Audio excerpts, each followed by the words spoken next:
Sometimes a fresh eye can help you understand things better. When I told my son the first time about Yaakov coming back from Aram to meet Eisav, he was a 5-year-old, and he taught me something really great. When I told him how Yaakov is getting ready for a fight with Eisav, and he's splitting his camp, and he's praying, and he's sending gifts to Eisav, and then in the middle of the night, he takes his family and he brings them passes them to the other side of the valley of Yabok, and he's left alone. And then in the middle of the night, someone is attacking him, and he's just start to wrestle. And at this point, my son, who did not know the story and not hear it before, he asks me, "Wait, is that Eisav? Is that Eisav attacking Yaakov?" Because this is what he was prepared for. He was prepared for Eisav to come and fight with Yaakov.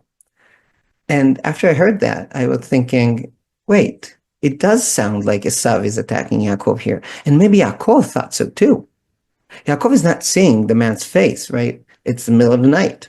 And when it becomes going to be light, this man saying, "Let me go. I don't want you to see my face. The dawn is breaking." Shalcheni ki ala shachar. And Yaakov does not let him go. He asks for a blessing. Now, why would you ask a blessing from a man who just started wrestling with you in the middle of the night? Maybe Yaakov thought this was Eisav. And he wanted that blessing from Eisav. He wanted Eisav to confirm and accept him getting the blessing from their father. But this man, he does not give him that blessing. He asks him for his name, and this time Yaakov gives his real name, Yaakov, but that man says, "Your name is not Yaakov now. Your name now is Israel. Ki sarita im Elohim ve'im anashim v'tuchal." You coped, you fought with people and with God, and you could. And this is where Yaakov is getting suspicious. It's like, what is he talking about? And this is the first time Yaakov is asking that guy his name. You wrestled with this guy the whole night, and only now you ask him, "Hagida na shemecha?" Because now something feels suspicious.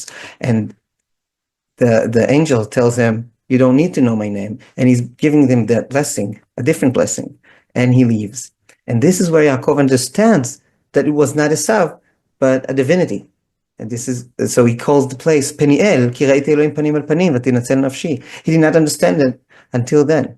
After that, we see, as a hint for that understanding, that when he meets Eisav, he tells him, "Ra'iti panecha ki rot penei Elohim." Yaakov really feels like the man he was wrestling with was Eisav. He probably had the features of Eisav, probably had hair. When Yaakov held him, he felt like it was Eisav.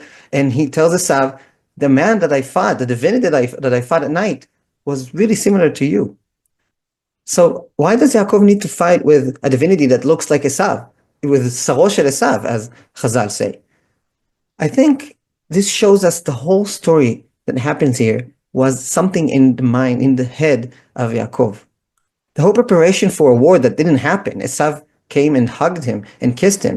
It was not really a war, but Yaakov thought it was a war because he felt it inside of him. He is a Yoshev Ohalim. He does not feel ready to become a Ish Sadeh. He got the bracha of an Ish Sadeh from Yitzchak. He got the bracha of Eisav, and now Eisav is partially inside of him. He has two identities. He has the identity of Yaakov and the one of Eisav coming with the blessing of Eisav. And instead of just being a Yoshev Ohalim, he now needs to be more than that. So when he was at Lavan, in Aram, he was a Yoshev Ohalim, he was a shepherd, it was comfortable for him. But now when he comes back, he needs to face that idea of becoming more than that. He needs to face the conflict between him and this other part of him, the blessing of Eisav.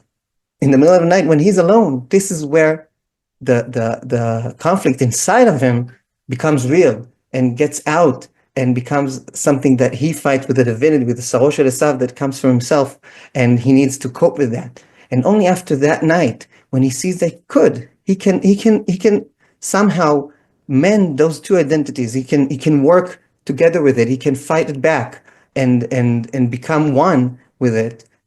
And after that, he becomes an Israel. He's not Yaakov, he's not Eisav, he's Israel. He's those two identities together. And only then he's ready to go into Eretz Canaan and live up to his destiny to be Israel, to be the people who get the land, the promised land that was promised to his fathers, to him and for his descendants. And this is when he's building a house in Sukkot and buying a field, becoming an Ish Sadeh next to Shechem.